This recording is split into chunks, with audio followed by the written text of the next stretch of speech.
Bueno, un saludo a todos. Vamos a dar inicio a esta mini sesión en el cual quiero conversar unos conceptos complementarios que nos hacen falta para seguir manejando lo de las técnicas de tratamiento. Hasta el momento pues les he venido compartiendo y comentando de los tipos de metabolismo que hay para tratamiento, hablamos de los objetivos de tratamiento y de los tipos de tratamiento, primario, secundario, terciario. Pero aunado a esto, tenemos que amarrar también de los usos del agua y de cómo se lleva el agua a los sistemas de tratamiento o el nivel o la escala de gestión de aguas residuales. Y todo esto va a estar orientado también con el tema de selección de tecnología. Entonces, cuando nosotros estamos buscando una opción tecnológica para la gestión de las aguas residuales, tenemos que buscar varias cosas, y son las que estoy citando aquí. Bueno, vivimos en países en desarrollo, con limitación de los recursos, y bueno, en general, pues siempre se está buscando la optimización de las inversiones. Eso en todo sentido, no solo en costos de inversión inicial, sino también en los costos de operación y mantenimiento en un horizonte de proyecto. Buscamos que la implementación de las soluciones sean sostenibles. Y cuando hablamos de sostenibles, estamos hablando de las tres esferas de sostenibilidad. En temas ambientales, o sea, que genere una buena calidad de agua, acorde pues a mis objetivos de tratamiento, que sea socialmente aceptada y que haya sentido de pertenencia de las comunidades que llevan la tecnología. Eso en particular para los casos pequeños. Y que sea económicamente factible, porque pues no hacemos nada con una opción tecnológica que sea extremadamente costosa y que la gente no tenga disponibilidad a pagar o capacidad a pagar. Lo que comenté al principio, entonces el análisis de la interacción entre el uso del agua a nivel de la vivienda, lo que estoy llamando aquí como el alcantarillado o el mecanismo de transporte de esas aguas residuales, la interacción que tiene con esa planta de tratamiento y el cuerpo receptor. El tema de la minimización y control de la contaminación por aguas residuales y el escurrimiento urbano. Y al final también, entonces, ¿cuál es mi método de disposición? Que está asociado, como lo estoy mencionando aquí, con lo del cuerpo receptor. Voy a sacar aquí opciones de puntero, un puntero láser para poder señalar cositas. Bueno, entonces mencionaba el método de disposición, que podríamos pensar, hay situaciones donde podemos considerar disposición en suelo, y ahorita que veamos un poquito de la escala lo analizamos más. La disposición en cuerpo receptor, llámese río, quebrada, lago, mar, y las posibilidades de reuso. Ok, entonces, uno de los primeros dilemas que se tiene en la gestión del saneamiento es el nivel de planificación, ¿sí? Que eso va a depender mucho de la conformación urbana o el ordenamiento territorial que se tenga en el área de estudio. Entonces, en esta lámina pues se trata de ejemplificar diferentes casos.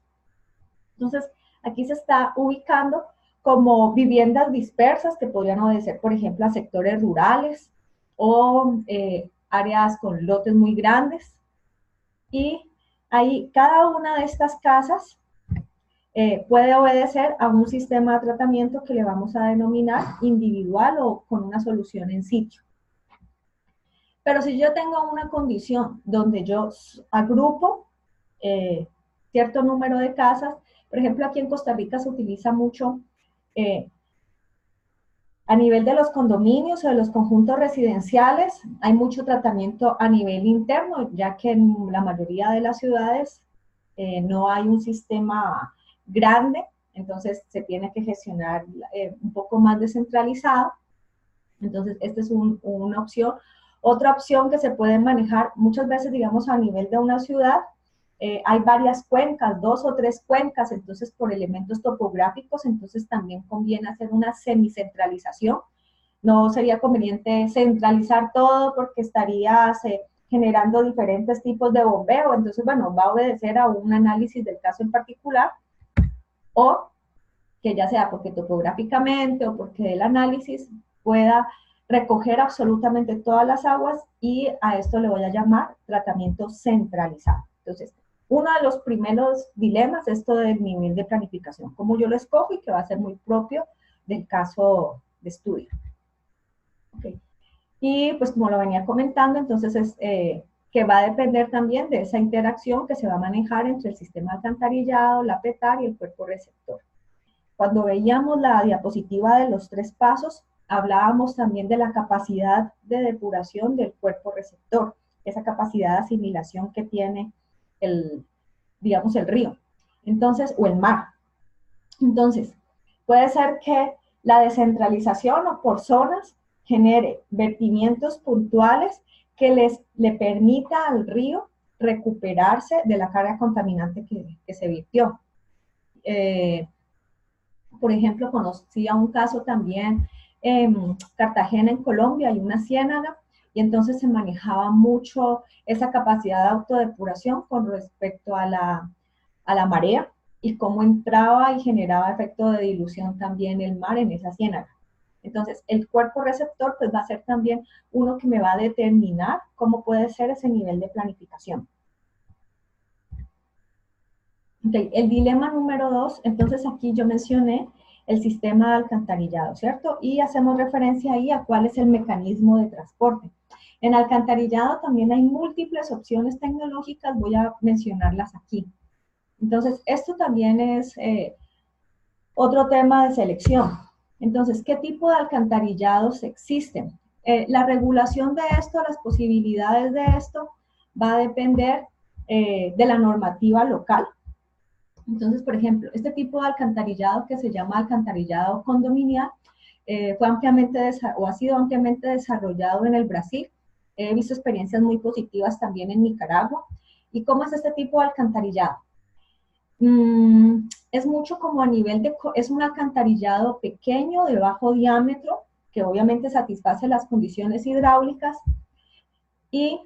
pero si ustedes ven, puede estar al interior de los patios, por la parte de atrás de los patios, o a veces también los hacen por frente de las viviendas y no manejan diámetros grandes, sino diámetros más o menos de 4 pulgadas. Entonces se tienen las cajas de registro y por un acuerdo condominial, porque al final está pasando pues la tubería de aguas residuales por las casas de todos los vecinos, se recogen las aguas para llevarlo ya como alcantarillados convencionales, pero esto pues reduce notablemente los costos porque en vez de tener los alcantarillados convencionales normalmente se trabajan en 8 pulgadas debido a el diámetro con los equipos de limpieza de los alcantarillados, el diámetro mínimo entonces es 8 y entonces este tipo miren que me permite transportar perfectamente esta manzana sin tener que meter una excavación grande, una tubería grande en toda esta línea, entonces pues va a optimizar los costos. Entonces, yo recojo por manzanas, o los que los brasileros llaman condominios, entonces recojo las aguas residuales para llevarlo a uno centralizado, ¿cierto? Esta es una opción. En lugares donde no hay una planificación como muy ordenada, permite entonces también, acorde a las condiciones de las viviendas, ver cómo se van haciendo las conexiones, como ven en este otro ejemplo, que es como un poco más desordenado. Entonces es una opción flexible, pero requiere una aceptación y un trabajo social bastante fuerte. Y de educación, obviamente, porque pues al tener bajo diámetro, no se pueden tener malas prácticas en el uso del alcantarillado, que se ve mucho en nuestros países. No se puede ni toallas higiénicas, ni papel higiénico, ni toallas sanitarias, pañales, ni ninguna locura que a la gente se le ocurra colocar en el alcantarillado, porque si no obstruiría y pues haría que se genere aguas residuales por todas partes. Ok, esta otra opción del alcantarillado se llama alcantarillado sin arrastre de sólidos. También es un alcantarillado de bajo diámetro y miren qué interesante es esta opción. Él está manejando unos sistemas de sedimentación tipo tanques sépticos, técnica que vamos a ver un poquito más adelante, pero entonces esta técnica me está permitiendo la remoción de sólidos de cada una de las viviendas. Y este efluente sin sólidos, que me ha bajado bastante la carga, este es el que yo lo recojo para llevar a una planta de tratamiento. Entonces también permite mucha flexibilidad porque no requiere mucha zanja porque se puede trabajar con bajos diámetros. Y aquí tenemos el alcantarillado sanitario convencional. Hace referencia, como lo estaba describiendo hace un rato, donde hay una tubería más grande, de un diámetro más grande que va por el centro de la vía y entonces cada caja por el frente de la casa se conecta a este alcantarillado, perdón, y entonces ya lo transporta hacia una planta de tratamiento. Aquí no lo tengo especificado, pero en alcantarillado, bueno, cuando yo hablo de alcantarillado sanitario, hace referencia a que solo transporta aguas residuales. Se puede tener alcantarillado pluvial, entonces ese transportaría solo aguas lluvias. O alcantarillados combinados que manejan una mezcla de los dos. ¿Qué problemas hay? Algo que se llaman conexiones cerradas, que no es conveniente para nada. ¿Y a qué hace referencia las conexiones cerradas? El alcantarillado sanitario, que es de aguas residuales, hay conexiones o vertimientos de aguas lluvias. Entonces esto me afecta a mi calidad porque uno, me la diluye y dos, me aumenta demasiado el volumen. Entonces, se diseñó una planta de tratamiento para un volumen de aguas residuales, pero sus volúmenes se incrementan por las aguas lluvias, generando muchos daños a nivel de la planta porque va a afectar mucho los procesos que se dan ahí. O viceversa, los alcantarillados pluviales que se vierten normalmente a los cuerpos receptores, que no está del todo bien porque igual por el arrastre ellos llevan mucha carga, pero es muy común que en este momento los alcantarillados pluviales se viertan a los ríos directamente y si estás virtiendo aguas residuales ahí, pues vas a estar virtiendo agua residual sin ningún tipo de tratamiento a los cuerpos receptores. Entonces esta es una problemática grande que se tiene en los países latinoamericanos. Ok, y entonces miren que en ese orden de ideas, según esos niveles de planificación y esas opciones de manejo, vamos a caracterizar que vamos a tener tratamientos en sitio, ¿sí? Entonces veíamos comunidades dispersas, rurales, donde construir un alcantarillado donde hay demasiada distancia entre una casa u otra sale demasiado costoso, entonces es mejor que cada vivienda maneje su sistema de tratamiento en casa y de disposición en casa. Y estas son las que se llaman tecnologías de tratamiento en sitio o individuales. No necesariamente es de una sola casa, pueden haber también entonces agrupaciones muy pequeñas de casas, a veces apartamentos, 2 o 3 apartamentos o situaciones así, pero se hace referencia a una situación de baja escala. Y las tecnologías de tratamiento centralizado, que lo clasificamos en semicentralizado o centralizado completo. Y entonces miren que aquí estoy representando un poquito lo que hablábamos ahorita de las aguas residuales. Entonces aquí tenemos, por ejemplo, el alcantarillado sanitario que lleva las aguas, la red de aguas residuales que lo lleva a la planta. Aquí, por ejemplo, está el sistema separado, aguas residuales por un lado, aguas lluvias por otro, ¿sí? O la opción combinada que está llevando aguas residuales y aguas lluvias. ¿Cómo se maneja en esto? La planta de tratamiento igual está diseñada para las aguas residuales. Entonces, en época seca, estaría tratando todo lo que transporta porque está llevando solo aguas residuales. En época de lluvia, pues va a haber un factor de dilución, entonces va a haber un vertimiento a cuerpo receptor y un vertimiento, bueno, y una parte que sí se va a tratar en la planta. Entonces, por ejemplo, eso también va a depender mucho de la normatividad. Por ejemplo, en el caso de Costa Rica, este tipo de alcantarillado no es legalmente aplicado. Okay. Y el dilema 3, que ya va a ser la selección de la planta de tratamiento. Entonces, hay expresiones que se busca la tecnología apropiada, de bajo costo, convencional, no convencional, pero realmente lo que nosotros estamos buscando son soluciones que sean sostenibles, ¿sí? No existe como una técnica específica apropiada, o de bajo costo, sino que va a tener unas implicaciones acorde a las características del sitio donde se está manejando. Entonces, esa solución sostenible, ¿qué aspectos debe integrar? Pues debe integrar los aspectos técnicos, los ambientales, los sociales, los culturales, los económicos, los políticos, los normativos. Entonces es un juego de situaciones bastante grande que el diseñador pues debe abordar de manera integral. Okay. Aquí les voy a mostrar un modelo. Este modelo es para selección de tecnología. Esta es una forma de hacerlo. Hay diferentes modelos y estructuras. Entonces, este modelo, ¿cómo lo maneja? Como un filtro. Entonces, tiene cada uno de los temas a delimitar. Entonces, tú tienes una opción tecnológica grande, que es la que vamos a ver un poquito más adelante. Entonces, tienes unos objetivos ambientales. Entonces, depende de esos objetivos ambientales, van a haber unas técnicas que no te sirven, entonces las descartas y otras que sí.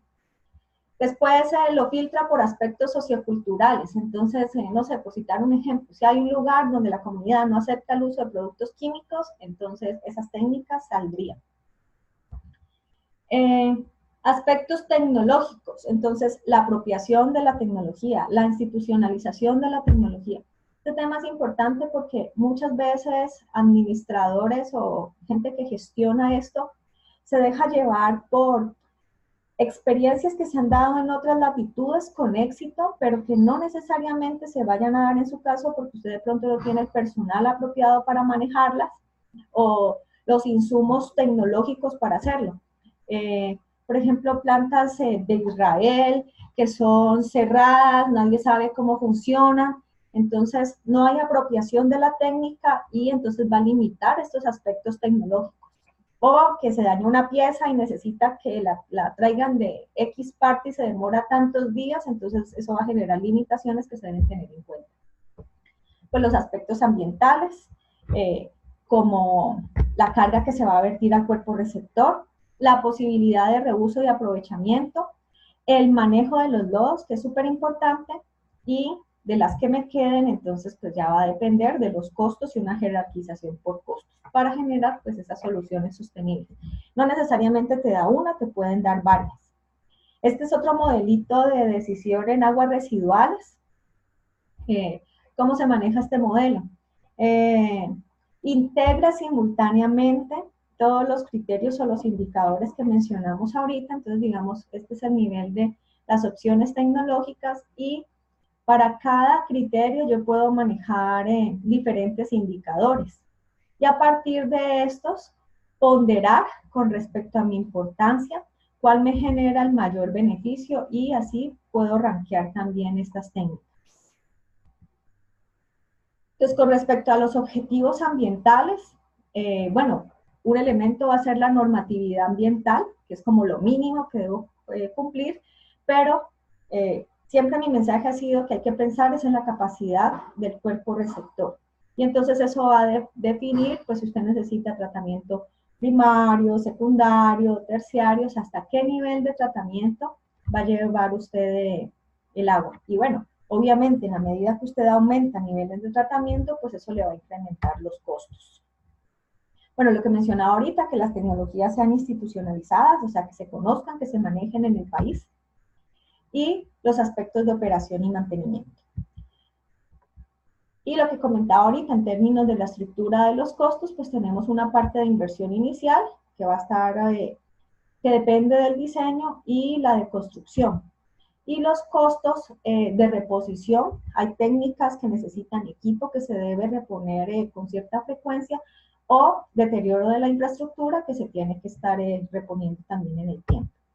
Los aspectos de operación y mantenimiento, pues base para cualquier técnica se requieren unos aspectos administrativos y las de funcionamiento que va a depender los costos, los costos del personal, de los productos químicos, de la electricidad y el manejo de lodos. Ok. Entonces, ya como cerrando un poco el tema, tenemos los sistemas de tratamiento de aguas residuales, que no podemos olvidar que ellos, bueno, les entra agua residual, requieren unos insumos.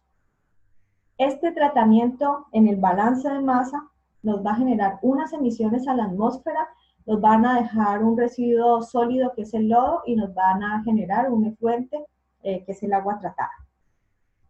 Y que depende entonces del tipo de tratamiento que tengamos, ya sea anaerobio o aerobio, pues va a depender esas emisiones a la atmósfera. Por ejemplo, en el anaerobio es el metano y el CO2, en el aerobio es el CO2 y la proporción de lodos que tenemos. Ok, entonces vamos a agrupar ahora las técnicas en dos grandes grupos. En las de tratamiento en sitio individuales, que pueden ser también algunos semicentralizados, o sea, cuando son muy pocas unidades de vivienda. Y para esto vamos a trabajar este libro que les compartí ahí, que es el Compendio de Sistemas y Tecnologías de Saneamiento. Entonces, pueden entrar a esta página, les voy a dejar un TXT para que les quede fácil copiarla, y entonces ahí van a mostrar cómo se usa esta guía. Esta guía maneja unos grupos funcionales, ¿cuáles son? Una interfase, cómo usa el usuario las técnicas, ¿sí? Si hay saneamiento seco, cómo son los baños, bueno, varios detalles ahí que tienen que revisar. La técnica de recolección y almacenamiento y tratamiento, el transporte, el tratamiento, las posibilidades de uso y disposición final. Entonces, eso a nivel de grandes rasgos. Entonces, voy a hacer otra presentacioncita que describa un poco mejor este compendio para que vean cómo se maneja. Y las otras técnicas que le vamos a llamar de tratamiento centralizado.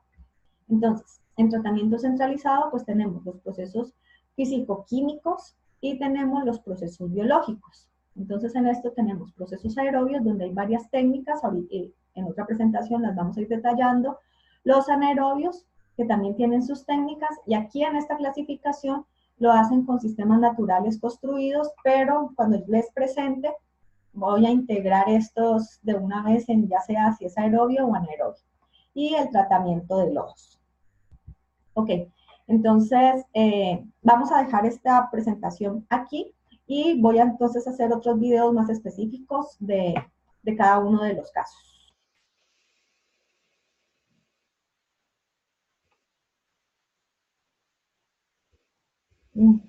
Perdón que se me pierde a veces el